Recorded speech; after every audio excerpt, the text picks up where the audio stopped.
తెలంగాణలో పవన్ కళ్యాణ్ గారికి పాలాభిషేకం చేయడం అయితే జరిగింది. కోరుట్ల నియోజకవర్గం రామారావు గారి ఆధ్వర్యంలో పెద్ద ఎత్తున పవన్ కళ్యాణ్ గారికి కృతజ్ఞత తెలియజేస్తూ పాలాభిషేకం చేశారు. ముఖ్యంగా పవన్ కళ్యాణ్ గారి సిఫార్సు మేరకు టీటీడీ ద్వారా 35 కోట్ల రూపాయలు కొండగట్టు ఆంజనేయ స్వామి డెవలప్మెంట్కి కేటాయించిన సందర్భంగా పాలాభిషేకం చేయడం జరిగింది. వారి మాటల్లోనే పవన్ కళ్యాణ్ గారి గురించి వినండి ఒకసారి. శ్రీరామ్, ఈరోజు మన భారతదేశంలోని దక్షిణ రాష్ట్రాలలో భారతదేశానికి సంబంధించినటువంటి హిందూ ఆలయాలు, కేవలం హిందూ ఆలయాలు మాత్రమే ప్రభుత్వ ఆధీనంలో పెట్టుకొని హిందూ ధర్మ వినాశనానికి చాలా ప్రయత్నాలు చేస్తున్నటువంటి ఎన్నో పార్టీలు, పొలిటికల్గా కావచ్చు, లేదా విధర్మీయులు కావచ్చు, లేదా ఇతర మతస్థులు కావచ్చు, ధర్మం పైన ఛాన్స్ దొరికినప్పుడల్లా విషయం చిమ్ముతూ మన ధర్మనాశనానికి ప్రయత్నం చేస్తున్నారు. కానీ అలాంటి సమయంలో మన హిందూ ధర్మ సంరక్షణార్థమై, సనాతన ధర్మ పరిరక్షణ కోసమై పాటుపడుతున్నటువంటి పవన్ కళ్యాణ్ గారు మాకెంతో ఆరాధ్యులు. ఎందుకంటే ఈరోజు ఏ గుడిలో డబ్బులైతే తీసుకొని ప్రభుత్వము ప్రజాధనాన్ని లేదా గుడి ధనాన్ని ఈ దేవాదాయ శాఖ ద్వారా తీసుకున్నటువంటి అన్ని డబ్బులని ఇతర మతాల వారికి ప్రభుత్వ ఖర్చులో పెడుతున్నటువంటి ఈ తరుణంలో ఒక గుడి కోసం ఈరోజు 90 గదులు కేటాయించి మనకు మన తెలంగాణలో ఉన్నటువంటి శ్రీ ఆంజనేయ స్వామి కొండగట్టు దేవస్థానానికి ఈ నిధులు మంజూరు చేసి ఒక అద్భుతమైనటువంటి సనాతన ధర్మ పరిరక్షణకు కంకణం కట్టినటువంటి జనసేన పార్టీ పవన్ కళ్యాణ్ గారికి మా యొక్క కృతజ్ఞతలు. ఇదే విధంగా హిందూ ధర్మ పరిరక్షణ కోసం సనాతన బోర్డు ఏర్పాటు చేయడానికి కూడా ఆయన ముందుకొచ్చి ఖచ్చితంగా దాన్ని ఏర్పాటు చేసి హిందువుల యొక్క దేవాలయాలను పరిరక్షించాలని, ఇది ఒకవేళ సెక్యులర్ రాజ్యం అయితే తన యొక్క గొంతుక ద్వారా మందిరాలను ఎలాగైతే ప్రభుత్వ ఆధీనంలో పెట్టుకున్నారో మసీదులను, చర్చిలను కూడా అయితే ప్రభుత్వ ఆధీనంలోకి తీసుకోవాలి, లేదా హిందూ దేవాలయాలను ప్రభుత్వ ఆధీనం నుంచి తీసేసి హిందువులకు అప్పజెప్పాలని మేము కోరుతున్నాము. ఇది మా యొక్క సనాతన ధర్మ పరిరక్షణ బోర్డు ద్వారా కానీ, లేదా జనసేన పార్టీ ద్వారా కానీ, లేదా హిందూ సంబంధించినటువంటి అన్ని పార్టీలు మూకుమ్మడిగా ఒక్కటై ఒకే వేదికపై ఈ గొంతుకను వినిపించి హిందూ ఆలయాలని ప్రభుత్వ ఆధీనం నుంచి విడిపించాలని కోరుతున్నాం. జై హింద్, జై శ్రీరామ్, రామ లక్ష్మణ జానకి, జై బోలో హనుమాన్ కి, రామ లక్ష్మణ జానకి, జై బోలో హనుమాన్ కి, పవన్ కళ్యాణ్ కి, పవన్ కళ్యాణ్ కి జై జనసేన. ఈరోజు మన సనాతన ధర్మ పరిరక్షకుడిగా భారతదేశ వ్యాప్తంగా మన పవన్ కళ్యాణ్ పేరు మారిమోగిపోతుంది. దానికి ముఖ్య కారణం ఏంటంటే ఈరోజు మన పవన్ కళ్యాణ్ గారికి ఇక్కడ మన కోరుట్ల పట్టణంలోని అంబేద్కర్ కోడలిలో పాలాభిషేకం చేయడం జరిగింది.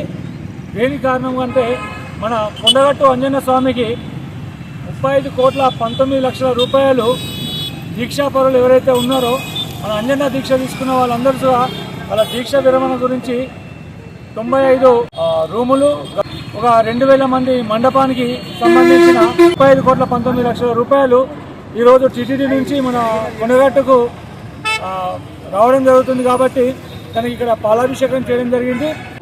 అవకాశం కల్పించిన మా జనసేన అధినేత పవన్ కళ్యాణ్ గారికి, ప్లస్ నా తోటి జన సైనికులకు, మా నియోజకవర్గ వ్యాప్తంగా ఉన్న మా జన సైనికులందరికీ కూడా ధన్యవాదాలు తెలుపుతూ జై జనసేన, జై హింద్. జై జనసేన, జై తెలంగాణ.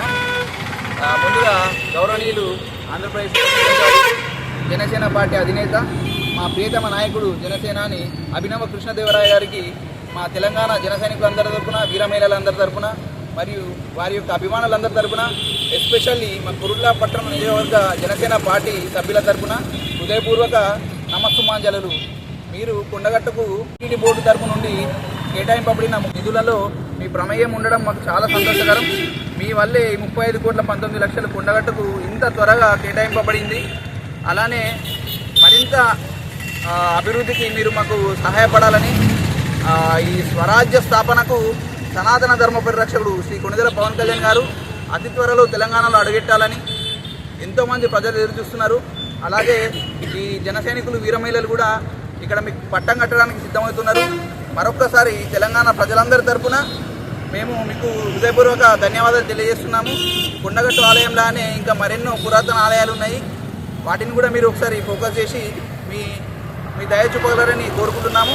అలానే మరొకసారి మా విన్నపం ఏంటి అని అంటే, ఈ మధ్యనే మొన్న జరిగిన గ్రామ పంచాయతీ ఎన్నికల్లో మన జన సైనికులు, వీర మహిళలు కొంతమంది గెలిచారు. వారికి ఒకసారి మిమ్మల్ని కలిసే అవకాశం ఇచ్చి వారిని కూడా వారి గ్రామాలను అభివృద్ధి పరుచుకునే అవకాశం కల్పించాలి. మీరు చేస్తున్న విధి విధానాలు వారికి తెలిపి వాళ్ళని కూడా ఇక్కడ వారి గ్రామ అభివృద్ధిలో కీలక పాత్రలు చేయాలని ఈ సందర్భంగా తెలియజేస్తున్నాము. మరొకసారి పవన్ కళ్యాణ్ గారు కొండగట్టుకు రావాలని మనస్ఫూర్తిగా కోరుకుంటున్నాము. కొండగట్టు అంజన్న ఆశీస్సులు ఎప్పుడు మీపై ఉండాలని మేమందరం హృదయపూర్వకం కోరుకుంటున్నాము. జై జనసేన, జై తెలంగాణ. జై పవనిజం, జై పవనిజం, జై జనసేన, జై జనసేన. అయితే మన అధినేత జనసేన పార్టీ అధినేత పవన్ కళ్యాణ్ గారు కొండగట్టు అంజన్న స్వామి దగ్గరికి రావడం జరిగింది. ఆ రోజు ఆ ఆలయ కమిటీ వాళ్ళు మాకు మన ఆంజనేయ స్వాముల కోసం కొద్దిగా ఇబ్బంది అవుతుంది అని చెప్పి పవన్ కళ్యాణ్ కోరడం జరిగింది. అదేవిధంగా కోరిన ఆలయ కమిటీ వాళ్ళ కోసం సారు మాట తప్పకుండా గదుల నిర్మాణం కోసం 5,19,00,000 మంజూరు చేయడం జరిగింది. ఇది మన తెలంగాణ రాష్ట్రానికి చెప్పుకోదగ్గ గర్వకారణము. ఎందుకంటే మన తెలంగాణలో చాలామంది అన్నారు జనసేన అంటే ఏమిటి, మీరేంది అనే రకంగా మాట్లాడినందుకు మన అధినేత పవన్ కళ్యాణ్ గారు దీన్ని నిరూపించుకొని మాట తప్పకుండా ఈ గదుల నిర్మాణం కోసము డబ్బులు మంజూరు చేయడం జరిగింది. దీనికోసము ఈరోజు కొరుట్ల నియోజక కాన్స్టిట్యున్సీలో పవన్ కళ్యాణ్ గారికి పాలాభిషేకం చేయడం జరిగింది. ఇది చాలా సంతోషకరమైన విషయం. ఇందుకోసము మన జనసేన పార్టీ ఇంకా బలంగా మన తెలంగాణలో ముందుకు రావడం జరుగుతుంది. జై హింద్, జై జనసేన. పవనన్న భక్తులకు ముఖ్యంగా రాష్ట్ర ప్రజలకు అందరికీ నమస్కారాలు. అన్నయ్య తన ప్రేమను ఇంకో విధంగా చూపించుకున్నాడు. ఇది ఒక కొత్త అధ్యాయం తెలంగాణలో జనసేన. తప్పకుండా ఈ విజయం పదింతలై వచ్చే సంవత్సరానికల్లా తన పవర్ అంటే ఇక్కడ చూపించుకుంటాడు. జనసైనికులు ఎప్పుడూ వెనకాడరు. ఈ అడుగు మళ్ళీ వెనకడుగు పడదని మేము అంతా అనుకుంటున్నాం. జై జనసేన, జై హింద్, జై భారత్.